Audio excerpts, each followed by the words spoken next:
एक समय की बात है, पहाड़ों के बीच बसे एक शांत मठ में दो भिक्षु रहते थे, गुरु योंग और उनका शिष्य युवा जेंग। वे अपनी जिंदगी जैन शिक्षा के अध्ययन और अभ्यास में बिताते थे, हमेशा बुद्धिमानी और करुणा को अपने जीवन में उतारने की कोशिश करते थे। एक गर्मी के दिन जब गुरु योंग और युवा जेंग एक धूल भरी पगडंडी पर चल रहे थे, उन्होंने एक तेजी से बहती नदी देखी। नदी के किनारे पर एक परेशान महिला खड़ी थी जो दूसरी तरफ जाने का रास्ता ढूंढ रही थी। बिना किसी झिझक के गुरु योंग उस महिला के पास गए और पूछा, क्या तुम्हें कोई समस्या है मेरी प्रिय? महिला ने लंबी सांस लेकर जवाब दिया, मुझे इस नदी को पार कर अपने बेटे की शादी में जाना है, लेकिन मुझे तैरना नहीं आता और यहाँ कोई पुल भी नहीं है। बिना कुछ कहे गुरु योंग ने धीरे से उस महिला को अपनी पीठ पर उठाया और नदी को पार कर गए, उसे सुरक्षित दूसरी तरफ छोड़ दिया। उन्होंने उसे मुस्कुराते हुए अलविदा कहा और अपनी यात्रा जारी रखी। कुछ देर बाद युवा जेंग अपनी उलझन को और नहीं रोक पाया। उसने पूछा, गुरुजी, आपने उस महिला को नदी पार क्यों कराई?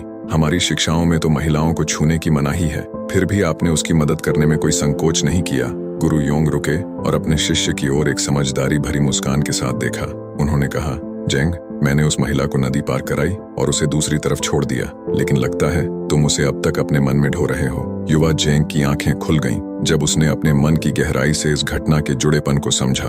उसने गुरु के इस गहरे सबक को समझा, उन विचारों और उनके साथ जुड़ी हुई बुरी यादों को छोड़ने का महत्व जो हमारे जीवन को बोझिल बनाते हैं। अपनी यात्रा के दौरान युवा जेंग ने इस सबक पर विचार किया और इसे अपने जीवन पर लागू करने की ठानी। उसने महसूस किया कि जैसे उस महिला को नदी पार कराया, वैसे ही वह अपने पिछली गलतियों, भविष्य की चिंताओं और दूसरों के प्रति मन में बिठाई हुई नाराजगियों के बोझ को ढोता रहा है। नई स्पष्टता के साथ युवा जेंग ने हर पल को पूरी तरह जीने और अनावश्यक बोझ को छोड़ने का संकल्प लिया।